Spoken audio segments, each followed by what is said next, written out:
All right, we are back for part 38 of the Biology of Kundalini. I'm Stasia Bliss. We are reading in Jana Dixon's book, Exploring the Fire of Life, helping us to better understand the ins and the outs of a Kundalini awakening, multiple Kundalini awakenings, and also the mass awakening that's happening all around you right now on planet Earth. So we've been reading this for some time. We're on page 160. So if you're following along in the book, then that's where we're at. Or you can follow along for free on lulu.com. All right, so I've got a podcast in 15 minutes, so I'm just going to cover nitric oxide in this episode. Nitric oxide is one of the key factors in promoting the maximum peak of Kundalini and spiritual experience and in the dissolution of the body-mind. Nitric oxide, also known as NO, is associated with the main excitatory neurotransmitter glutamate and the generation of action potentials in the nerves. Nitric oxide and glutamate act as excitatory neurotransmitters used when high levels of activity are needed, such as during HPA axis activation or sexual arousal. It appears that nitric oxide is a factor present at the very cusp of our existence, both birth, death, and resurrection. Nitric oxide seems to play a part in extreme readiness chemistry. Thus, it might be implicated in the four great F responses: fuck, freeze, fight, or flight. Thus, nitric oxide is part of the body's oxygen delivery system. Nitric oxide-enriched hemoglobin delivers more oxygen to the tissues without boosting heart rate or constricting vessels.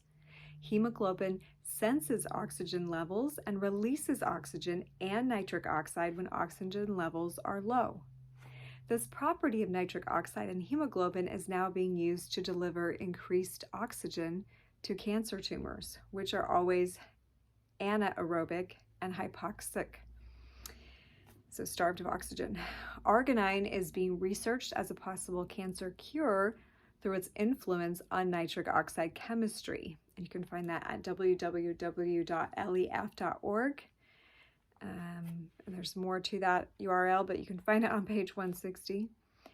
Nitric oxide is a recently discovered and highly unorthodox messenger molecule. Nitric oxide is a labile free radical gas, although in most biological situations, nitric oxide is in solution. The discovery of NO as a neurotransmitter has radically altered our thinking about synaptic transmission. Nitric oxide is not stored in synaptic vesicles. Instead, it is synthesized as needed by NO synthesis, or NOS, from its precursor, L-arginine. There are three forms of nitric oxide synthase enzyme: a neuronal type called N-NOS, an epithelial type called E-NOS, and an inductible form called I-NOS. In case you need more things to know about. But there's basically three forms of nitric oxide synthase enzymes. In the central nervous system, nitric oxide is produced enzymatically in postsynaptic structures in response to activation of excitatory amino acids and receptors. So when you get excited, it's made. It then diffuses out to act on neighboring cellular elements, probably presynaptic nerve endings and astrocyte glial processes. Being of such a small size, nitric oxide is freely diffusible across the membranes. That is, it does not react with receptors, but diffuses into adjacent cells. Because it's so liable, nitric oxide cannot be stored by conventional means, nor inactivated after synaptic release. Its local biosynthesis constitutes the only means for regulating NO levels, hence, so its local biosynthesis is the only way to regulate it. Hence, NOS is one of the most regulated enzymes in biology. Thus, the compartmentalization of NOS appears to be crucial for its functionality by providing local nitric oxide levels, okay?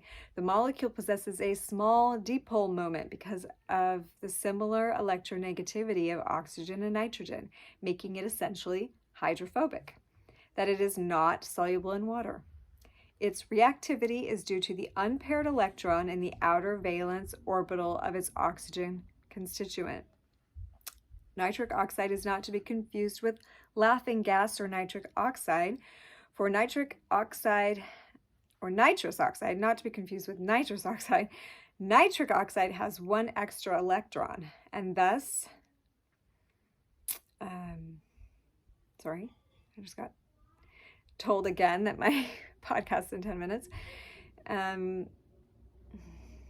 Nitric oxide is short-lived chemical transmitter that is almost non-reactive as a free radical compared to other oxygen radicals. Indeed, it decays within 6 to 10 seconds after its synthesis as it interacts with oxygen and superoxide, and quickly turns into nitrates and or is quickly bound by the iron and hemoglobin and binds with the iron and enzymes as well. So in the body, nitric oxide is synthesized from arginine and oxygen by the enzyme nitric oxide synthase, or NOS, and requires the presence of calcium for its production. So if you don't have calcium, you're not going to have enough. Nitric oxide, let's see, NOS synthesizes nitric oxide depending on the availability of L-arginine, which is supplied mainly from glial cells, which we talked about before. The uptake of arginine into neurons is controlled by NMDA glutamate receptors. Studies demonstrate that white matter glial cells exhibit a large repertoire of neurotransmitter responses linked to CA++ signaling, and that these receptor systems are differentially distributed on subpopulations of glial cells. Remember, even if you don't know what I am talking about, there is still a transmission that's going on in the reading anyway, to just open our awareness to these sorts of concepts so that we can be processing them. What do you need? The plug? I'm in the middle of recording, so please go out. All right. NOS is mainly found in the hypothalamus, which is the controller of enzyme excretion and controls the release of oxytocin and vasopressin. In the adrenal gland, NOS is highly concentrated in a web of neurons in the adrenal glands that stimulate adrenal response. Remember, because it's going to go with the excitatory moments. So it makes sense it's with adrenaline in the adrenal glands. NOS is predominant in fibers and terminals in the posterior pituitary gland, but its function has not yet been established. It is also found in the intestine, cerebral cortex, and the endothelial layer of the blood vessels. Nitric oxide participates in the release of gonadotropin-releasing hormone from the hypothalamus. Oxytocin stimulates the release of luteinizing hormone-releasing hormone by releasing nitric oxide. So it's very important in all these processes. The sleep hormone melatonin reduces NOS activity in the hypothalamus of rats. Research has shown that people who have heart attacks have low melatonin levels. Interesting. Perhaps this means higher cortisol levels, which play into heart disease. Melatonin might be able to be used to reduce the intensity of Kundalini activity by helping to prevent hyperadrenalism. But besides being an antioxidant, melatonin has also been shown to be important for the function of the immune system, and also indications that melatonin reduces inflammation by suppressing COX-2. Thus, cherries may be good for your heart as they are containing high levels of melatonin. So you can get your melatonin from cherries, better than taking a synthetic hormone, actually. Nitric oxide has many roles in the cardiovascular system, as in blood vessel dilation. It thins the blood, reduces platelet stickiness, is involved in blood coagulation, and it thins the blood. It helps with wound healing. Sorry, I almost read that sentence again. It is associated with the heart function. The endothelium, inner lining of blood vessels, uses nitric oxide to signal the surrounding smooth muscles to relax, thus dilating the artery and increasing blood flow. Blue-green algae, also known as spirulina, helps correct all mechanisms of heart disease. Specifically, it improves the nitric oxide synthesis, NOS, pathway of inflammation, reducing inflammation and oxidation in the arteries. A dysfunctional NOS is one of the most important issues behind arterial endothelial inflammation. A lack of the amino acid L-arginine has also been associated with significant inflammation, oxidation of the cell membranes, and lining arteries. Marine phytoplankton is high in amino acids, including L-arginine, and has been found to be critical to maintaining a healthy NOS and endothelium. I love my blue-green algae. I actually don't love how it smells, but I do love what it does for me, and this is one of those things. It gives you a good source of L-arginine to make your nitric oxide. When NO is formed by vascular endothelium, it rapidly diffuses into the blood where it binds to hemoglobin and subsequently is broken down. It also diffuses into the vascular smooth muscle cells adjacent to the endothelium where it binds to and activates guanylyl cyclase, whatever that is.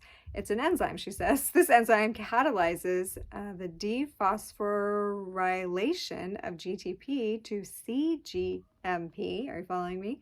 Which serves as a second messenger for many important cellular functions, particularly for signaling smooth muscle relaxation.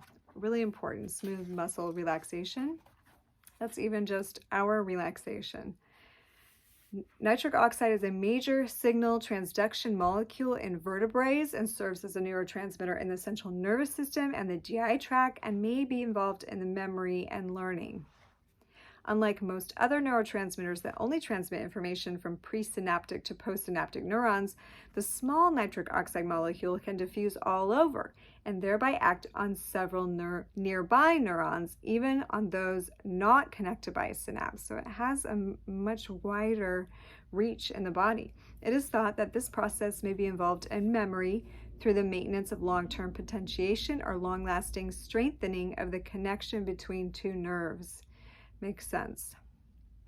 So that nitric oxide is helping the cells all stay connected. The physiological role of NNOS in mechanisms such as long-term potentiation has been shown to involve retrograde transport, diffusion of nitric oxide synthesized in postsynaptic neurons across the synaptic cleft into synapses, where it stimulated guanylyl cyclase. Remember that enzyme. Okay, there's more of this that needs to be read, but I'm realizing I'm cutting it super close to my podcast, and I did not mean to do that. So I'm going to pause at guanylyl cyclase, and we'll pick up more about nitric oxide, which is super important for so many functions of the body, especially in the excitatory process that awakening brings us into a heightened state and helps us to relax into that state so that we can receive the information. It's important we have all the things in our body to help our body make nitric oxide. So we talked about that a little bit. That blue-green algae is really good. There's also calcium in spirulina at a small level, but at a level that's in the correct ratio for you to utilize. There's also proteins because you got all your amino acids. My beverage today is Health Aid Kombucha. It's pomegranate flavor. Thanks for joining me. I know this was a quick one. We didn't get all the information in, but it's so technical. Sometimes I just want to just give a little tiny bit to percolate on and just bring our awareness again to the biology of awakening, the biology of Kundalini awakenings. And remember that there is a biological component going on that's absolutely part of our soul growth, our physicality evolving. And if you don't like that word, growing, becoming more self-aware. It's part of the maturation process of our consciousness, including our physical body. So thank you for being here to join in this discussion. And thank you for your feedback and your comments and your emails. I appreciate you reaching out after these videos. And if you want a session, please let me know. stageofbliss@gmail.com. Thank you so much, and we'll see you next time.